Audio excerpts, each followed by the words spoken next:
কর্মকাণ্ডের সাথে জড়িত গডফাদার গুলো কারা?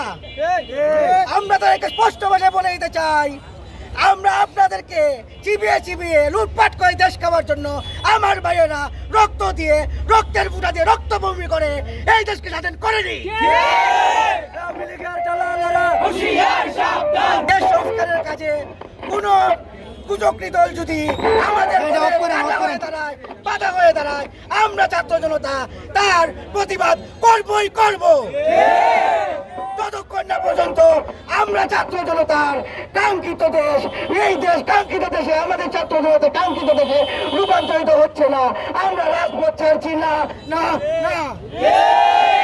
জাদুঘাটা এবং ধোপাজান নদীতে যেভাবে তারা বালু উত্তোলন করছে নদী পার কেটে, এটা অত্যন্ত দুঃখজনক। আমরা বারবার প্রশাসনের সাথে, প্রশাসন এবং পুলিশ প্রশাসনের সাথে যোগাযোগ করে তাদেরকে বিনীতভাবে অনেকবার অনুরোধ করেছি।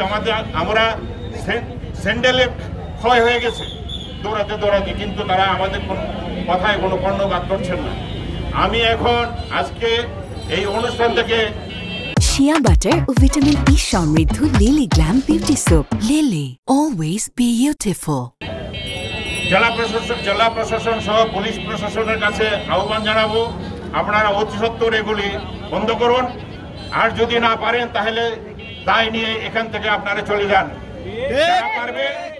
যারা পারবে এইটা বন্ধ করতে তারা আসুক, আমরা তাদেরকে সহযোগিতা করব।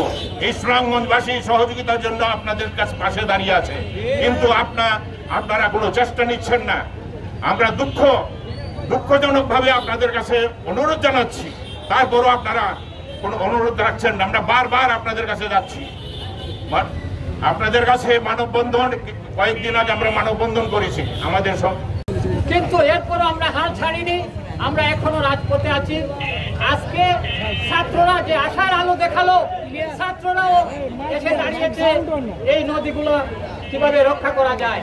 আমি শুধু সংক্ষেপে ছাত্রদের অবগতির জন্য বলতে চাচ্ছি, আপনারা গুগলে সার্চ দিয়ে দেখবেন যে এই সুনামগঞ্জের যে ধোপাজান নদী, তার প্রস্থ ছিল 201 মিটার। আর বর্তমানে সুনামগঞ্জ ধোপাজান নদীতে যদি যান, দেখবেন অর্ধ মাইলের অধিক হয়ে গেছে তার গভীরতা, তার প্রস্থ। এবং যদি তার গভীরতা আপনারা মাপতে যান, দেখবেন 100 ফুট 150 ফুট হয়ে গেছে। জাদুঘাটা নদী সরকারি হিসাব মতো প্রস্থ হচ্ছে 57 মিটার। সেই জাদুঘাটা নদীতে আমরা কিছুদিন আগে একটি মত বিনিময় সভা করেছিলাম। আমরা সরজমিন পরিদর্শন করেছি, আমাদের চোখে মনে হয়েছে আমরা কোনো একটা দ্বীপে এসেছি, এবং যেদিকে তাকাই শুধু সাগর আর সাগর মনে হয়, অথচ সরকারের হিসাবে এটা ছিল 57 মিটার একটা নদী। এই নদী কিভাবে 57 মিটার থেকে একটা সাগরের রূপ নিল? সুনামগঞ্জের 201 মিটারের যে প্রস্থ নদী, সেটা কিভাবে অর্ধমাইল প্রশস্ত হলো? এর জবাব প্রশাসনকে অবশ্যই দিতে হবে। সংগ্রামী